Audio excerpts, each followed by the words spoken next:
Das salas de espetáculo ao celular, a música tem sempre se reinventado para acompanhar as inovações tecnológicas e manter-se presente em nossas vidas. A música é também tema especial nesta semana aqui na TV UFG, com uma programação cheia de bate-papos e rock da melhor qualidade. E como o Se Liga na UFG não poderia ficar de fora, hoje conversaremos sobre cenas musicais. Para falar disso com a gente, recebemos aqui no estúdio Rubens Benevides, professor do curso de Ciências Sociais da Universidade Federal de Goiás. Olá, professor. Olá, seja bem-vindo ao Se Liga, pode Obrigado. Ficar à vontade. Para começar esse nosso bate-papo sobre música, fala pra gente o que são essas cenas musicais, né? Como se configuram essas cenas musicais? Bom, as cenas musicais são, do meu ponto de vista, agrupamentos de identidade, né?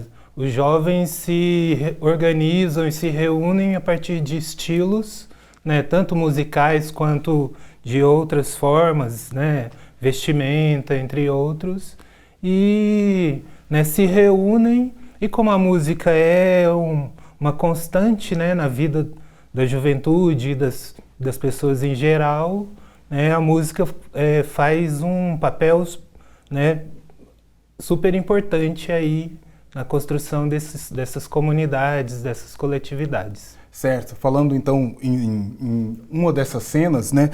Quando é que surge a cena independente aqui em Goiânia?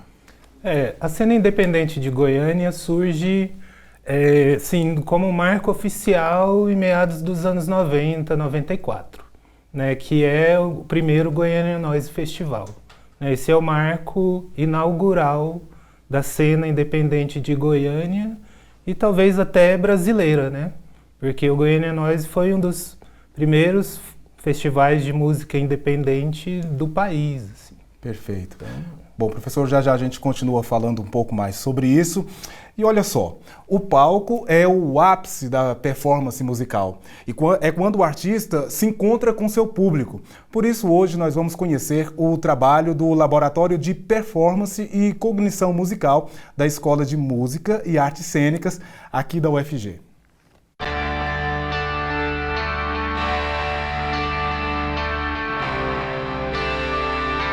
A performance seria a possibilidade que nós temos de atuar, de realizar, no caso da música, uma partitura, uma música específica. Essa coisa de se preparar em performance é muito importante para o estudante de música, o profissional de música, porque com os estudos de cognição e música nos ajudaram muito a que a gente revisse certas questões, tanto no âmbito psicológico, quanto no âmbito da questão técnico-musical, no sentido de motricidade, afinação. O Laboratório de Performance e Cognição Musical, LPCM, começou no ano de 2002. Ele ainda não tinha esse nome, começou com um grupo de pesquisas em performance musical que se chamava GPEM. E as pesquisas foram se expandindo e começamos a ter pesquisas financiadas que nos permitiram começar a comprar equipamentos para pesquisar. E aqui é um laboratório onde o nosso equipamento, o nosso instrumento de trabalho são instrumentos musicais, não é? Nossos recursos de análise são auditivos, são visuais e tem ferramentas para fazer esse tipo de análise. A gente sabe hoje que é possível estudar todos os processos de construir uma performance musical. A gente só não pode criar talento, mas a gente pode desenvolver técnica, a gente pode desenvolver habilidades e a gente pode trabalhar a capacidade motora, mental, habilidades até de desenvolvimento de sensibilidade artística em pessoas, em qualquer pessoa. É um laboratório interdisciplinar por natureza, porque a gente, quando fala de performance musical, está falando também de várias áreas. E o laboratório também é interinstitucional, porque temos colaboradores de outras instituições que também, esporadicamente, vêm a Goiânia. Estes pesquisadores desenvolvem projetos que abrigam alunos de fora da escola também, porque esses alunos entram via projetos de extensão. Em Uberaba, eu sou voluntária num projeto que chama Projeto Maracanã, onde eu trabalho com crianças da periferia, crianças de 6 a 18 anos. Para dar aula, você tem que ter conhecimento. E quando você passa a ter alguém para te orientar, como eu tive a orientação aqui no laboratório, você muda completamente a sua maneira de conduzir a sua aula também.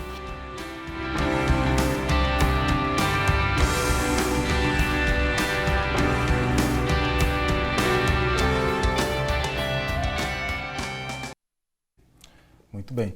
Bom, professor, eu te perguntei sobre a cena independente em Goiânia, mas nós temos alguns termos que é o independente, o underground e também o alternativo. Esses termos, eles são sinônimos ou existem diferenças entre eles? Há diferenças.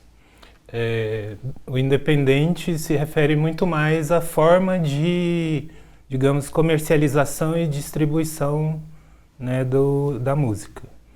E underground e alternativo se referem principalmente a questões estilísticas, né? Então, underground são os estilos mais, talvez, pesados, mais duros, né? Como o punk rock, o heavy metal e seus, né, subgêneros, assim. E o alternativo é um derivado do punk rock, mas são estilos mais suaves, mais harmoniosos, né? Então, são essas diferenças básicas. Quando o senhor fala em estilo, esse estilo ele também é visual? Sempre. O melhor exemplo é o punk rock, né? Então, desde do final dos anos 60, os punks se caracterizam, né, pelos cabelos empinados, pelas roupas rasgadas, né, pelo uso de apetrechos nas roupas, bottoms, alfinetes, entre outros. Perfeito. Bom, professor, vamos fazer uma pequena pausa aqui na nossa conversa e já nós voltamos. Você que está em casa, não saia daí. Quer fazer alguma crítica ou sugestão à universidade? A ouvidoria da UFG é o órgão responsável por receber e encaminhar as reclamações, críticas e sugestões relativas aos serviços prestados pela universidade. A ouvidoria está localizada no prédio do SIDARC, no campus Samambaia, e atua como um canal direto de comunicação entre a comunidade universitária, a sociedade e a universidade. Informações e orientações pelo telefone 3521-1149 ou pelo site da ouvidoria.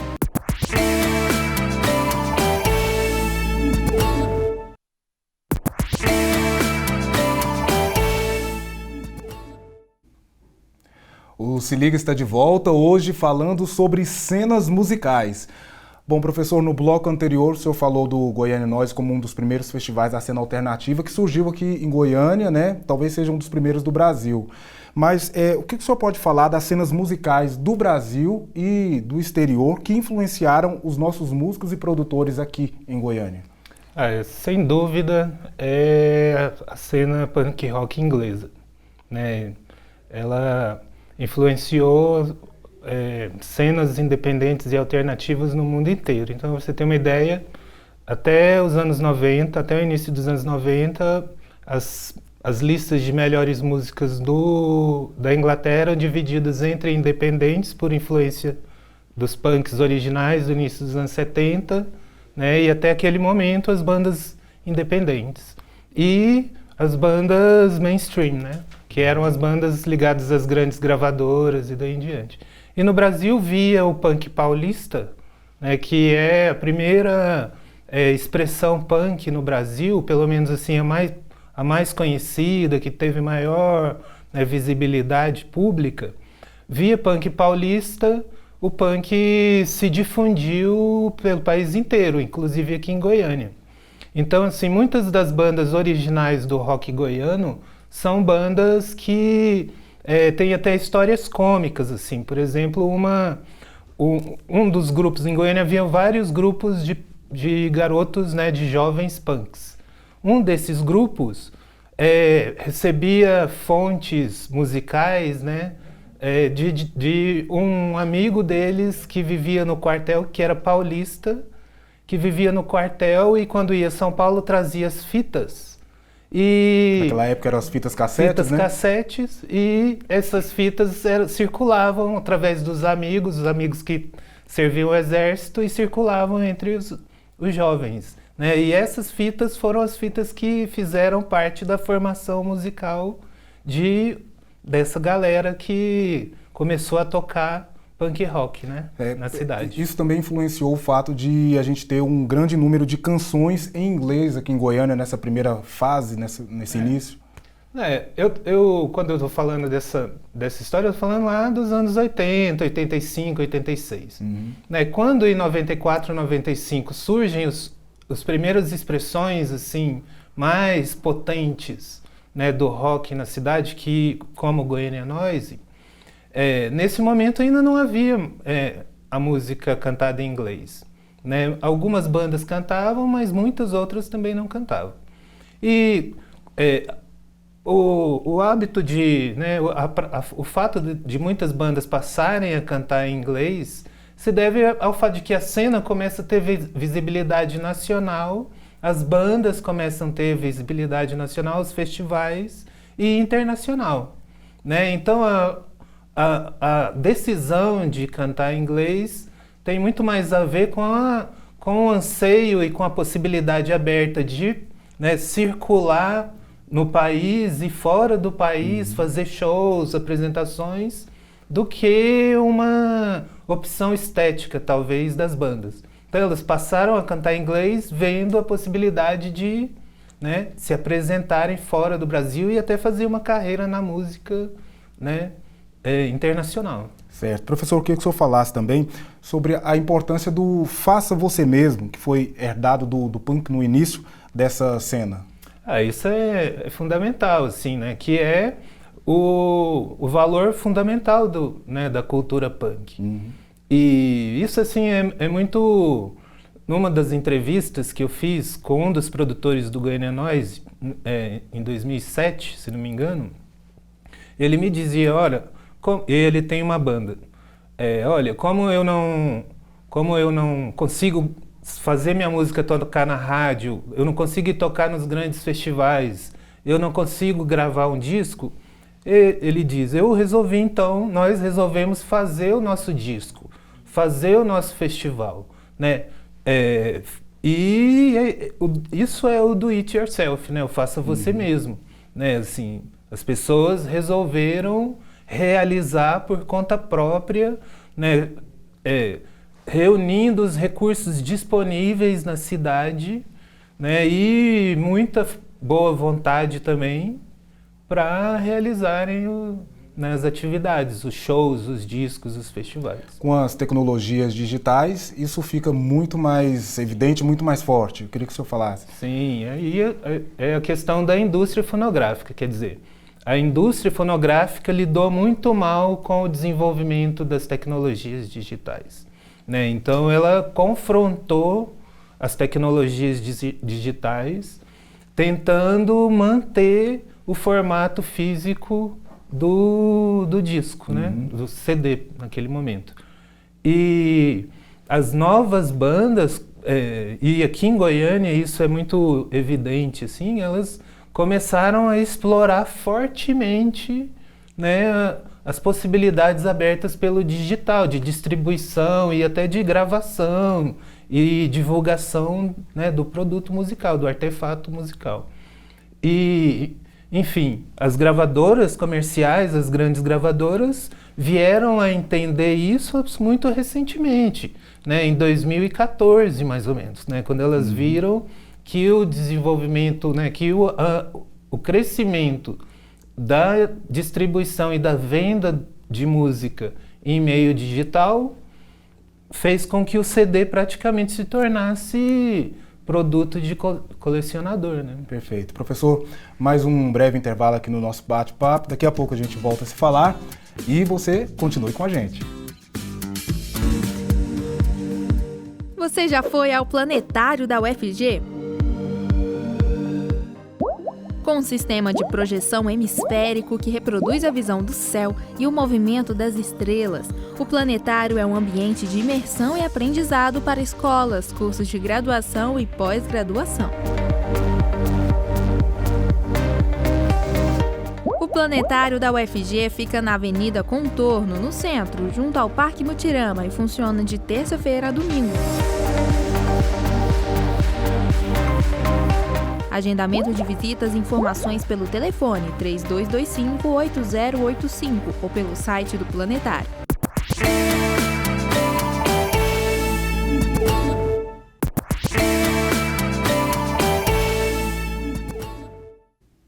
Estamos de volta neste último bloco conversando um pouco mais sobre as cenas musicais com o professor Rubens Benevides. Bom, professor, a gente falou sobre as novas tecnologias e isso ampliou a cena independente, né? Isso também fez com que essa cena ela pudesse se profissionalizar? Sem dúvida.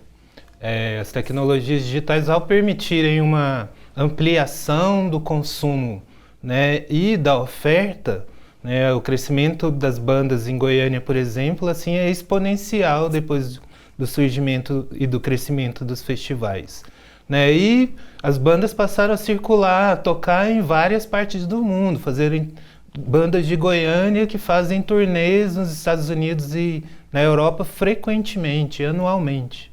E então elas são obrigadas a se profissionalizar, né, para atender um público mais amplo. Certo, isso também ajudou a difundir uma outra cultura local que seja diferente daquela ligada à vida no campo, né? Sim, assim, Goiânia é uma cidade grande, né? Então é uma cidade que cabe todo tipo de público, sem dúvida alguma, né? E as cenas independentes, o rock independente principalmente, mas também o rap, né? Faz com que determinada faixa de público simpatize com um determinado estilo de música, né? E essa simpatia, essa afetividade, ela faz com que haja assim, uma grande diversidade de comunidades, de cenas musicais, de comunidades de estilo, né? E Goiânia é muito rica nesse sentido, né? Sim. O senhor tinha dito que as novas tecnologias elas ajudaram a difundir, né, essa diversidade musical que existe aqui na cidade, mas ainda assim é necessário um apoio do poder público para que isso de fato se mantenha. Sem dúvida, porque apesar de haver público, né, para as atividades musicais, o corte de gastos que os governos vêm fazendo com, né, as atividades culturais impacta fortemente na produção cultural, porque o público deixa de consumir na medida em que a oferta de dinheiro diminui, deixa de consumir cultura nessa medida. Então é necessário que o governo faça investimentos em infraestrutura, em apoio de diversos tipos, apoio para viagens, né, apoio para apresentações, apoio para montagem de apresentações nos diversos gêneros artísticos, não apenas na música, né? Perfeito. Bom, professor, muito obrigado por sua participação aqui no Se Liga. Até uma próxima. Eu que agradeço, Marcelo. Bom, do Maranhão a Goiás, passando pelo Tocantins, esse foi o trajeto que trouxe o nosso personagem do Vida no Campus de hoje ao UFG. E daqui ele foi ao México e também ao Chile para melhor compreender a realidade latino-americana. Diz aí, ô Magno.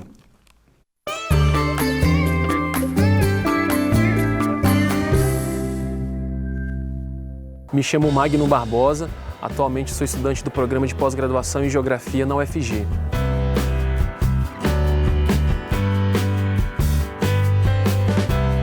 Meu primeiro contato com a UFG surge com a minha vinda para Goiânia. Um colega me chamou para conhecer, né, um cara muito importante na minha vida hoje, que é o Rubem Alves. Ele deu uma palestra aqui em Goiânia e fiquei extremamente encantado sobre o que é ser professor. Imprimi várias provas de vestibulares da UFG, estudei por conta própria, já havia mais ou menos 5 anos que eu havia terminado o ensino médio, não tinha condições de cursinho, fiz, passei e entrei nesse curso que hoje é minha vida.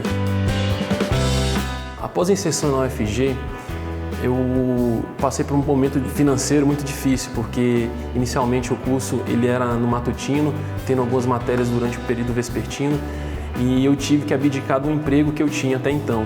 Mas logo no início foi possível então eu ter acesso a bolsas de estudo, e essas bolsas foram fundamentais a todo o meu processo de estudo na instituição. Foi muito bom a questão do acesso a passagens, a participação em eventos, auxílios financeiros. Isso foi fundamental para dimensionar o meu olhar geográfico, para ampliar o conhecimento das realidades existentes no Brasil. Atualmente, no doutorado, eu pesquiso sobre a violência urbana e seus impactos na constituição do espaço escolar. No caso, eu tive contato na Universidade UNAM, Autônoma do México, em que professores me receberam e foi possível compartilhar experiências, compartilhar elementos de pesquisa, compartilhar leituras.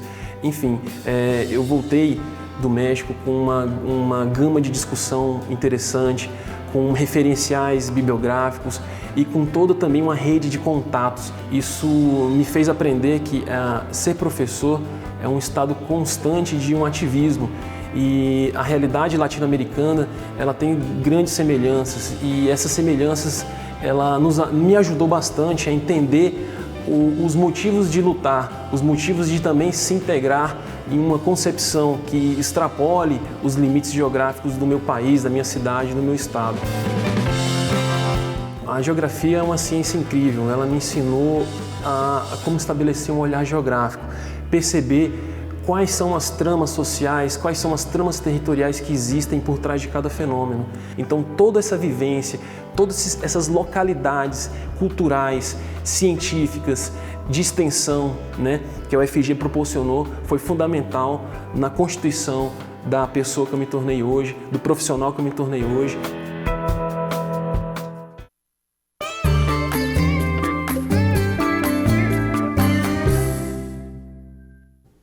O Se Liga de hoje termina aqui, mas a música não para na TV UFG. Continue acompanhando a nossa programação também pela internet e redes sociais. Aproveite também para deixar o seu comentário, crítica ou sugestão. Até o próximo Se Liga. Tchau, tchau.